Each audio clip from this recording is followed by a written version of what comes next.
नमस्कार, आप देख रहे हैं अपने उत्तराखंड और मैं हूं आपके साथ नेहा। प्रधानमंत्री के प्रमुख सचिव डॉक्टर पीके मिश्रा ने बद्रीनाथ मास्टर प्लान के तहत चल रहे कार्यों के संबंध में सीएम पुष्कर सिंह धामी से चर्चा की। शुक्रवार को पीएमओ की टीम बद्रीनाथ में मास्टर प्लान के निर्माण कार्यों की प्रगति का आकलन करने के बाद देहरादून लौटी। देहरादून पहुंचे पीएमओ के अधिकारियों की टीम ने मुख्यमंत्री धामी से शिष्टाचार भेंट की।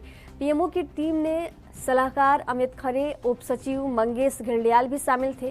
केदारनाथ के पुनः निर्माण परियोजना के दूसरे चरण के कार्यों के साथ बद्रीनाथ मास्टर प्लान के तहत चल रहे निर्माण कार्यों की प्रगति जानने के लिए पीएमओ की टीम उत्तराखंड पहुंची थी। खराब मौसम के कारण टीम केदारनाथ नहीं जा पाई। टीम ने बद्रीनाथ का रुख किया, जहां मास्टर प्लान के तहत चल रहे कार्यों के लिए प्रमुख सचिव ने कार्यदायी एजेंसी को समयबद्ध ढंग से काम करने के निर्देश दिए।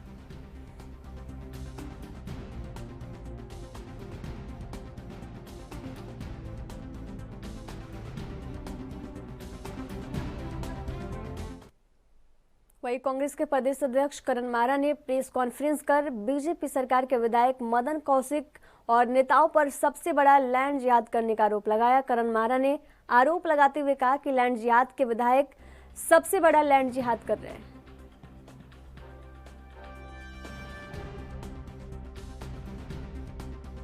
भाई कैसे होगी? हरिद्वार के अखाड़ा परिषद के संतों ने अपनी जमीनों के खुर्द-बुर्द करने के आरोप वहां के स्थानीय विधायक पे और सांसद पे लगाए हैं, जिसके वीडियोस हमने आपको दिखाए हैं और उनके परिजनों के खाते खतौनी सारी उन्होंने भेजी हैं, जिसकी कॉपीज हमने आपको दिखाई है। हमारा ये कहना है कि सरकार को तुरंत हाई कोर्ट के सिटिंग जज की अध्यक्षता में एक समिति का गठन करना चाहिए, ताकि साफ सुथरी जांच हो सके और अगर अपराध वाकई में हुआ है तो उसमें कार्रवाई हो। कई संतों के गायब होने की, उनके मरने की भी आरोप इसमें लगाए गए हैं, उस प्रकरण की भी जांच होनी चाहिए। संतों से भी आयोग को बात करनी चाहिए, जो समिति बनेगी बात करनी चाहिए और पीड़ित पक्ष के साथ साथ जिन पर आरोप लगे उनसे भी बात करनी चाहिए। खाते खतौनों की जांच होनी चाहिए और सरकार को सामने आके अपना वक्तव्य इस विषय। मैं आपकी बुद्धिमत्ता को धन्यवाद देता हूं। असली बात यही है कि मदन कौशिक जी सांसद के दावेदार बनना चाहते हैं, ठीक है ना? तो साथ संत निपट जाए, आपस में झगड़ते रहें, संपत्ति के लिए झगड़ते रहें, आश्रमों के लिए झगड़ते रहें, हम आश्रमों में राजनीति करते रहें, तो ये उनका मंसूबा पूरा होना नहीं है।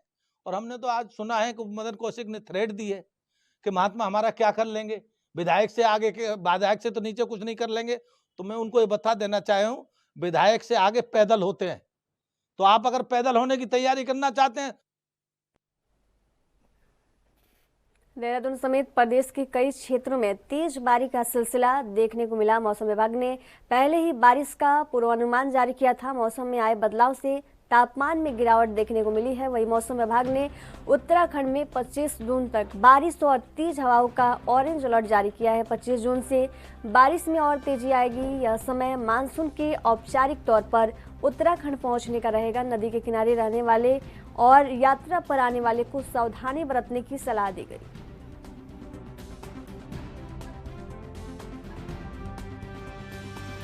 22 से जो देखेंगे आप, जो एक्टिविटी वो बढ़ने वाली है और उसमें खासकर जो फुटिल के अलावा के हमारे डिस्ट्रिक्ट है उसमें बढ़ेंगी और जो अंदर के डिस्ट्रिक्ट है उसमें भी वो रहेंगी। मैदानी क्षेत्र में हालांकि थोड़ा फिर भी जो है जो एक्टिविटी वो कम है, आइसोलेटेड टाइप की वो रहने वाली है।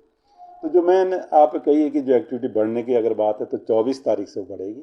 24-25 में जो है जहाँ एक तरफ पूरे देश में बीजेपी ने टिफिन बैठक शुरू की, इसकी शुरुआत पार्टी के राष्ट्रीय अध्यक्ष जेपी नड्डा कर चुके हैं, तो वही उत्तराखंड में भी टिफिन बैठक की शुरुआत हो चुकी है। बीजेपी की टिफिन बैठक में पार्टी के सीनियर नेता पार्टी कार्यकर्ताओं के साथ बैठक करेंगे और साथ ही लंच भी करेंगे। हल्द्वानी में आज टिफिन बैठक की शुरुआत हो गई, जहां बैठक में नैनीताल सांसद और रक्षा राज्य मंत्री अजय भट्ट भी पहुंचे।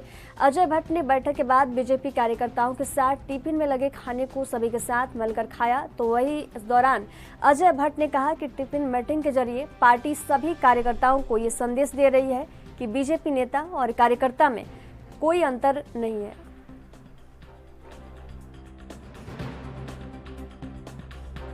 हिंदुस्तान की जो एक पद्धति है हमारी, परिवार भाव, सब लोग खाना बनाते हैं और परिवार के सयाने लोग उनको परोसते हैं। सब बैठते हैं, बच्चे हों, बुजुर्ग हों, जवान हों, तो वैसा ही स्वरूप यहाँ परिवार भाव का आज दिखाई देता है इन टिफ़िन बैठक में। हमारे देश के प्रधानमंत्री जी स्वयं टिफ़िन बैठक करते हैं। आपको पता होगा जब वो संगठन मंत्री थे और फिर जब मुख्यमंत्री रहे तो बार बार टिफ़िन बैठकें हुई। ये आदमी को जोड़ता है। भारतीय जनता पार्टी हमेशा एक दूसरे को जोड़ते रहती है। हम परिवार भाव से जोड़ते हैं। कोई कुछ बना के लेता है, कोई कुछ बना के लाता है। एक दूसरे का जो बनाया हुआ पकवान है वो बांटते भी हैं। बड़ा प्रेम रहता है। परिवार भाव घर की तरफ से बना रहता है और इससे एकता भी दिखाई देती है, जैसे परिवार की एकता। इस देश के यशस्वी प्रधानमंत्री जी के 9 वर्ष का कार्यकाल पूर्ण हुआ। निश्चित तौर पर इन 9 वर्षों के जो कार्यक्रम थे, जिस 9 वर्षों में जो कार्य हुए, उन कार्य को जन जन तक चलाने के लिए 1 माह का कार्यक्रम पार्टी द्वारा चलाया गया, जो कि 30 जून 2023 से प्रारंभ हुआ है।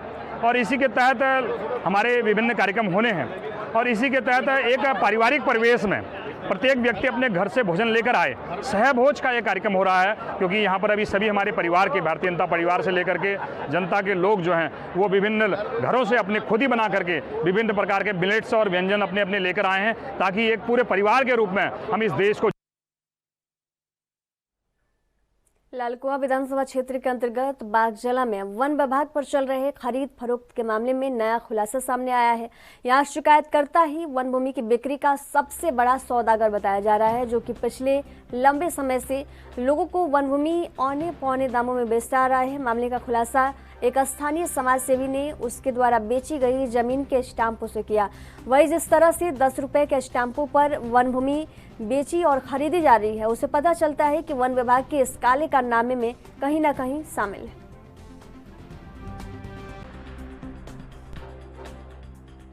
पंजाब बागजला का रहने वाला हूँ और जन्म मेरा यहीं का है। हमारे पिताजी कब नाम का पट्टा है हमारे पास, तो जिसमें अपने मकान पे, अपनी ज़मीन पे मकान बना रहा हूँ। तो इसमें रूपराज लक्ष्मी देवी ने तो गलत सूचना देकर मेरा मकान का काम रुकवा दिया है, और जिसमें कि ये प्लॉटिंग खुद करते हैं और दोनों ही मैं भी दोनों ये प्लॉटिंग का काम करते हैं। काफ़ी प्लॉट बेच चुके हैं और जिसमें कि मैं वो भी दिखा दूंगा। और ये मेरे पास उनके स्टाम्प भी हैं, जिसमें कि रूपराज की फ़ोटो भी है, ये स्टाम्प की। और इनको खुद प्लॉटिंग काम करते हैं और वन विभाग को गलत सूचना देकर उनको गुमराह करके तो मेरा काम तो रुकवा दिया। हम चाहेंगे कि इनकी भी कार्रवाई हो, तो इनके अट्टे हैं तो इनका भी काम रुके, इस काम की भी जांच। अल्मोड़ा में पिछड़ा वर्ग आयोग के अध्यक्ष बीएस वर्मा की अध्यक्षता में विकास भवन सभागार में नगर पालिका क्षेत्र, नगर पंचायत और विकास खंड स्तर पर अन्य पिछड़े वर्ग की सर्वेक्षण की कार्रवाई के लिए जनसुनवाई बैठक आयोजित हुई। अन्य पिछड़ा वर्ग आयोग के अध्यक्ष ने जनसुनवाई बैठक में विभागीय अधिकारियों द्वारा नगर निगम क्षेत्र में अन्य पिछड़े वर्ग की सर्वेक्षण कार्रवाई के प्रकरण में निर्वाचित प्रतिनिधियों और अन्य हितबद्ध जनसामान्य के साथ विस्तृत विचार विमर्श किया गया।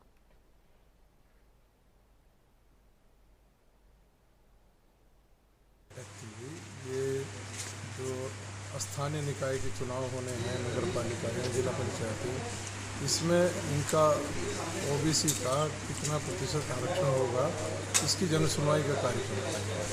तो इसके आयोग जो है हर जिला स्तर पर और जहाँ जहाँ भी जाके हम लोग इसके ऊपर हियरिंग का कार्यक्रम कर रहे हैं, ताकि लोगों को पता लग सके ये क्या मसला है इसका। अब जो रिजर्वेशन मिलना है वो पॉलिटिकल बैकवर्डनेस और एम्पिरिकल डाटा, अनुबंधन डाटा के आधार पर मिलना है चुनाव। मंगलौर नगर पालिका एक बार फिर चर्चाओं में है। ऑडिट रिपोर्ट में करोड़ों की अनियमितता सामने आई है। मंगलौर नगर पालिका में हुए भ्रष्टाचार के खिलाफ बसपा विधायक हाजी सरवत करीम अंसारी ने प्रशासन से जांच किए जाने की शिकायत की थी। शिकायत के बाद नगर पालिका में भ्रष्टाचार की जांच में करोड़ों रुपए की धनराशि का गोलमाल किए जाने का मामला सामने आया है। शिकायतकर्ता याकूब अली ने बसपा कार्यकर्ताओं के साथ प्रेस वार्ता कर प्रशासन पर कार्रवाई न किए जाने का आरोप लगाया है। शिकायतकर्ता ने बताया कि नगर पालिका चेयरमैन ने करोड़ों रुपए का भ्रष्टाचार किया है।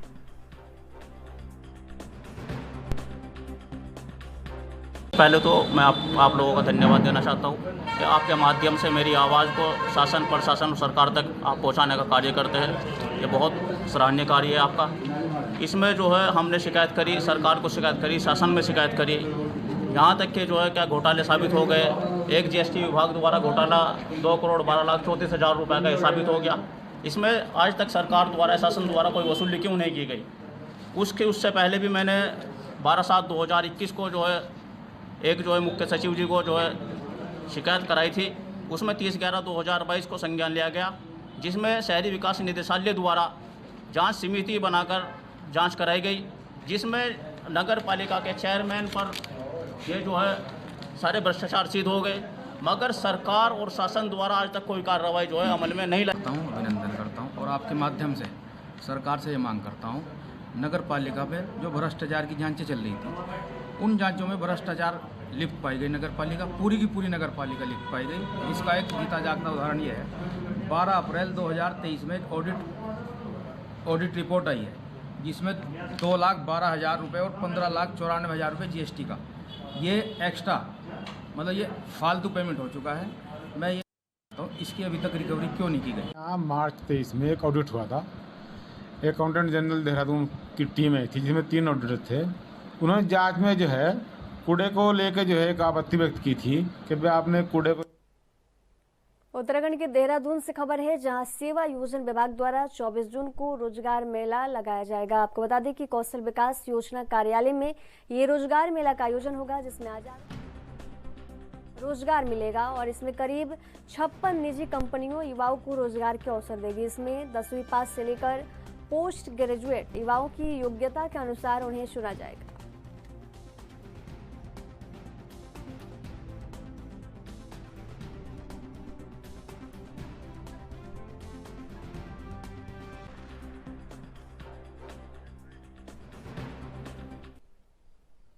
वहीं सितारगंज पुलिस ने रैकेट कंपनी के चोरी हुए सामान के साथ 3 लोगों को गिरफ्तार किया। आपको बता दें कि बीते 21 जून को लखा सिंह ने सितारगंज कोतवाली में एक शिकायत पत्र सौंपा था, जिसके बाद पुलिस ने जांच शुरू कर दी थी और उसके बाद पुलिस ने चोरी के सामान के साथ 3 लोगों को गिरफ्तार किया है।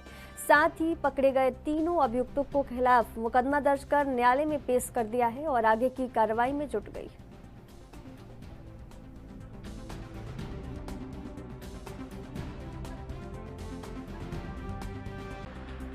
उसमें क्रीम और बहुत से सामान बनता है, तो इसमें ट्रक ड्राइवर था, उनका जो माल लेके जा रहा था, उन्होंने 31 पैकेट और जिसमें 372 पीस थे वो चोरी कर लिए थे और उस चोरी के माल को स्विफ्ट डिजायर से कहीं बेचने जा रहे थे। सूचना पर पुलिस द्वारा पकड़ा गया और उनको गिरफ्तार करके जेल भेजा जा रहा है। 3 अभियुक्त पकड़े गए। हल्द्वानी में लंबे समय से भूमाफियाओं के द्वारा अवैध कॉलोनी काटी जा रही है, जिसको लेकर जिला विकास प्राधिकरण बेहद सख्त नजर आ रहा है। सिटी मजिस्ट्रेट ऋचा सिंह के द्वारा अवैध कॉलोनियों पर लगातार कार्रवाई की जा रही है। वहीं इसको लेकर एनबी न्यूज ने सिटी मजिस्ट्रेट ऋचा सिंह से खास बातचीत की।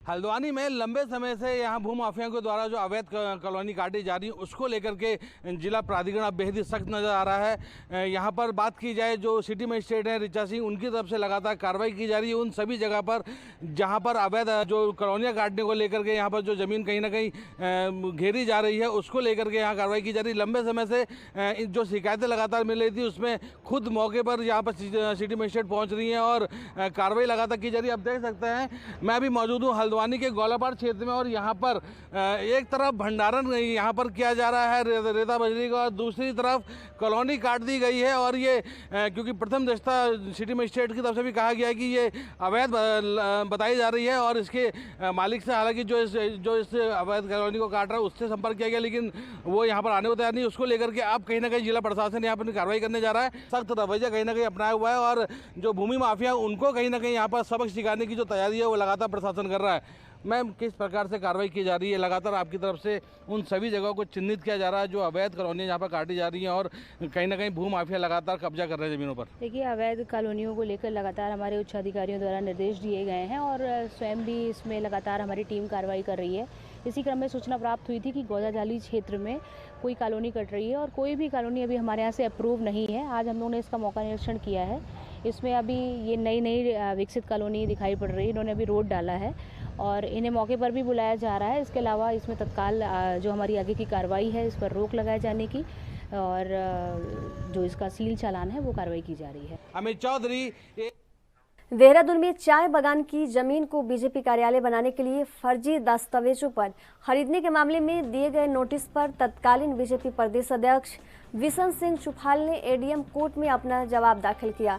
अपने जवाब दाखिल करने के बाद बिशन सिंह चुफाल ने कहा कि जिस जमीन को लेकर उन्हें व्यक्तिगत रूप से नोटिस जारी किया गया उसके दस्तावेजों में बिशन सिंह चुफाल प्रदेश अध्यक्ष बीजेपी का नाम शामिल है, जबकि मौजूदा समय में वे बीजेपी प्रदेश अध्यक्ष पद पर नहीं है। उन्होंने ये भी कहा कि जमीन को चाय बागान की जमीन बताया जा रहा है, उसके सभी दस्तावेजों के साथ दाखिल खारिज भी कराया जा चुका है, जबकि एमडीडीए ने इस जमीन पर नक्शा भी पास कर दिया है। बिशन सिंह चुफाल ने कहा कि अगर इस जमीन पर कोई विवाद होता है तो एमडीडीए ने कैसे नक्शा पास किया है।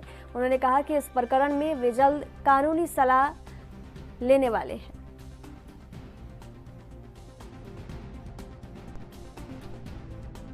आज आपने जवाब दिया है, क्या पूरा प्रकरण था और जवाब किस तरह से आपका दाखिल हुआ है? मुझे पार्टी कार्यालय के लिए एडीएम के प्रशासन के कार्यालय से नोटिस मिला था, तो उस नोटिस का जवाब देने के लिए कल हम पार्टी के हमारे माननीय अध्यक्ष, प्रदेश अध्यक्ष, संगठन महामंत्री, हमारे कोषाध्यक्ष और अन्य महामंत्री पदाधिकारी के साथ बैठक हुई। तो उसका नोटिस का उत्तर देने के लिए मैं अभी 11 बजे यहाँ पर था।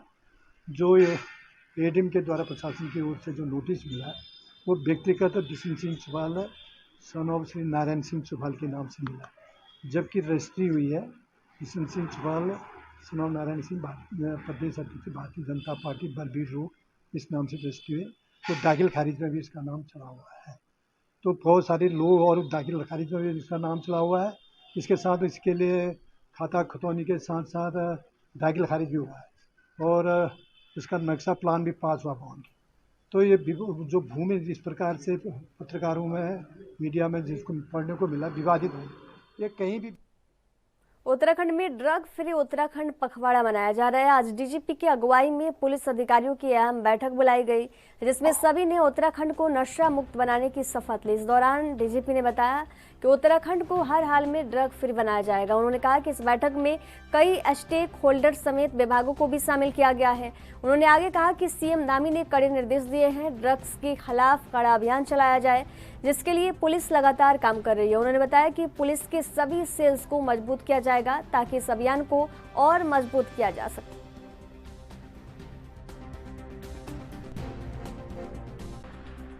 जा रहा है और सरकार का भी मानना है कि 2025 तक जो है उत्तराखंड को ड्रग्स फ्री बनाना है।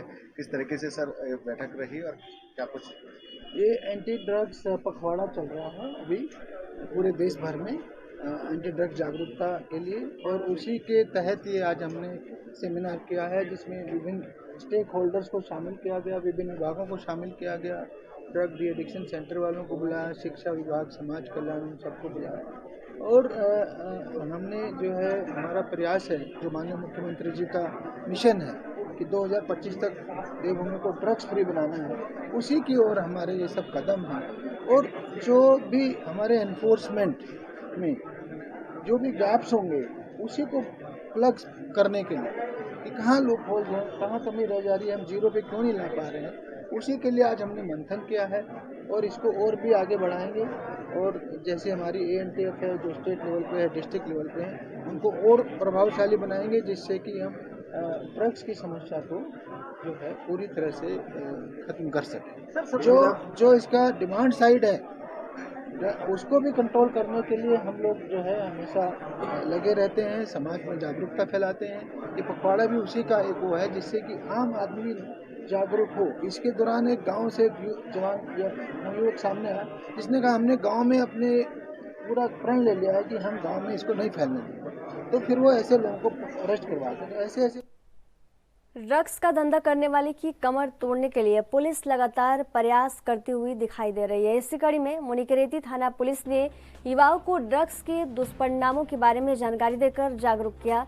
पुलिस का मानना है कि युवाओं के जागरूक होने से ड्रग्स की डिमांड कम होगी। ऐसा होने से ड्रग्स का धंधा करने वाले खुद ब खुद इस धंधे को टाटा बाय बाय करने के लिए मजबूर होंगे।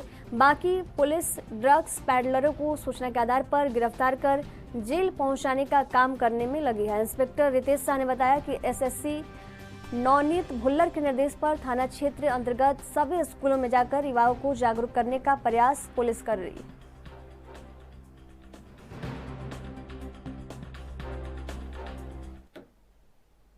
सूबे के पहाड़ों में हो रही बारिश के बाद अब प्रदेश के तराई क्षेत्र में भी मानसून की दस्तक किए जाने पर प्रशासनिक अमले ने अपनी कमर कस ली है, जिससे बाढ़ प्रभावित क्षेत्रों से जनहानि या बड़े नुकसान को बचाया जा सके। आपको बता दें कि बरसात के मौसम में हर साल काशीपुर की ढेला नदी और कोसी नदी अपने भयावह रूप के चलते आसपास रिहायशी लोगों को भारी नुकसान पहुंचाती रही है।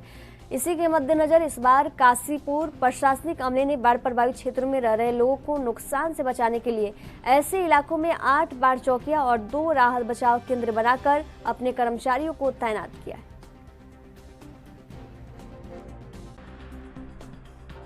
मानसून सीजन आ चुका है, इसको निपटने के लिए हमने एक कंट्रोल रूम भी बनाया है और हमारे यहाँ 2 नदियाँ हैं मेन, एक कोसी नदी और एक ढेला नदी। इसके जो कैचमेंट एरिया में गांव हैं लगे हुए, उन्हीं में बाढ़ का खतरा रहता है। तो इसको देखते हुए 8 बाढ़ चौकियां बनाई गई हैं, उसमें ड्यूटियां भी लगा दी गई हैं और 2 हमने राहत बचाव केंद्र भी बनाए हैं। एक हमारा नवीन मंडी काशीपुर और एक किसान इंटर कॉलेज कुंडेश्वरी में।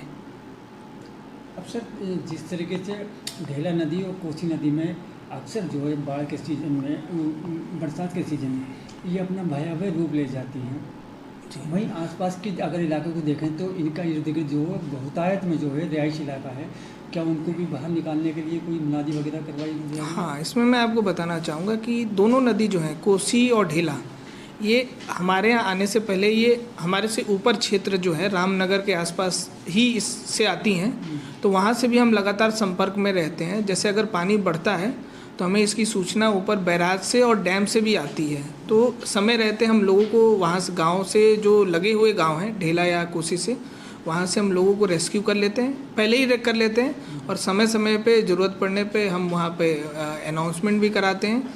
वहाँ के जो जनप्रतिनिधि हैं उनको भी उनके साथ भी संपर्क में रहते हैं और लोगों को बाढ़ आने से पहले। उत्तराखंड के अल्मोड़ा से खबर है, जहां तेज रफ्तार का कहर देखने को मिला। आपको बता दें कि तेज रफ्तार कार अनियंत्रित होकर 60 मीटर नीचे खाई में गिर गई। इस हादसे में एक युवक गंभीर रूप से घायल हो गया। वही घटना की सूचना मिलते ही पुलिस मौके पर पहुंची और आगे की कार्रवाई में जुट गई।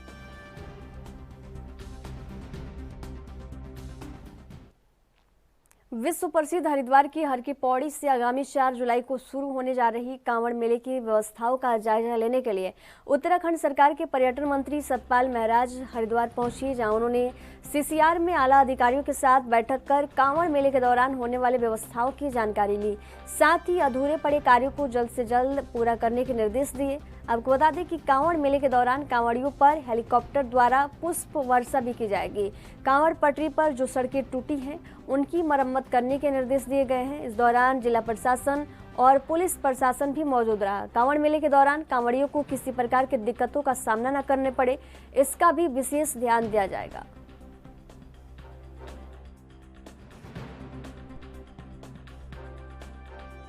तैयारियां हैं और इसमें जो ट्रैफिक प्लान की स्थिति हमने उसकी जानकारी प्राप्त की और यात्रियों के ठहरने और पार्किंग की स्थिति के बारे में जानकारी प्राप्त की। जो क्षतिग्रस्त रोड हैं उनकी मरम्मत हो रही है और डामरीकरण हो रहा है, कार्य तेजी से चल रहे हैं। इसके साथ साथ कांवड़ियों की सुरक्षा की दृष्टि से भी हम लोगों ने जायजा लिया है। जगह जगह कैंप बनेंगे और लोगों की जो है व्यवस्था होगी। इसके साथ साथ मैंने आदेश दिए हैं कि हेलीकॉप्टर से जो है कांवड़ियों पर पुष्प वर्षा की जाए। जो कांवड़ी यहाँ आते हैं वो भगवान शंकर के भक्त होते हैं, उनका अभिवादन करना, सत्कार करना हमारा धर्म है। इसके साथ साथ मैंने कहा है कि लोकल मर्चेंट जो है, स्थानीय जो यहाँ पर व्यापारी हैं, उनके हितों की भी रक्षा की जाए, क्योंकि ये रोजी रोटी कमाने का उनका एक अवसर होता है, तो उनके हितों की भी रक्षा की जाए। तो इस प्रकार से पूरी समीक्षा बैठक हुई है और उसमें लॉ एंड ऑर्डर को देखते हुए, सभी चीज़ों को देखते हुए समीक्षा की गई और मैं समझता हूँ कि निश्चित रूप में सभी कांवड़ियों की यात्रा जो है सुसंपन्न होगी और भगवान शंकर की कृपा से ये यात्रा सफल होगी। तैयारियों से कितना जोशीमठ पर पिछले कई महीनों से लगातार हो रही जांच रिपोर्ट को पीएमओ से आए अधिकारी पीएमओ प्रमुख सचिव पीके मिश्रा ने तलब किया। उन्होंने उत्तराखंड सरकार के अधिकारियों से जोशीमठ को लेकर आगे के प्लान के बारे में फीडबैक भी लिया। इस दौरान एक चौंकाने वाली बात सामने आई कि जोशीमठ में मकानों की भार क्षमता सिर्फ 1 मंजिल तक की है। उत्तराखंड के हिमालयी क्षेत्र में लगातार आने वाली प्राकृतिक आपदाओं को लेकर अब केंद्र सरकार लगातार गंभीर नजर आ रहा है। बीते दिनों पीएमओ के प्रमुख सचिव पीके मिश्रा उत्तराखंड के दौरे पर थे, तो वही इस दौरान उन्होंने उत्तराखंड के सभी अहम मुद्दों पर बारीकी से मॉनिटरिंग की और एक बेहद अहम रिपोर्ट दिल्ली ले गए हैं।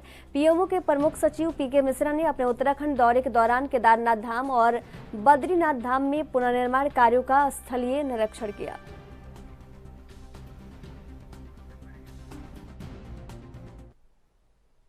अब उत्तराखंड की खबरों के सफर में फिलहाल दीजिए जाने की इजाजत। देखते रहिए एनबी न्यूज। नमस्कार।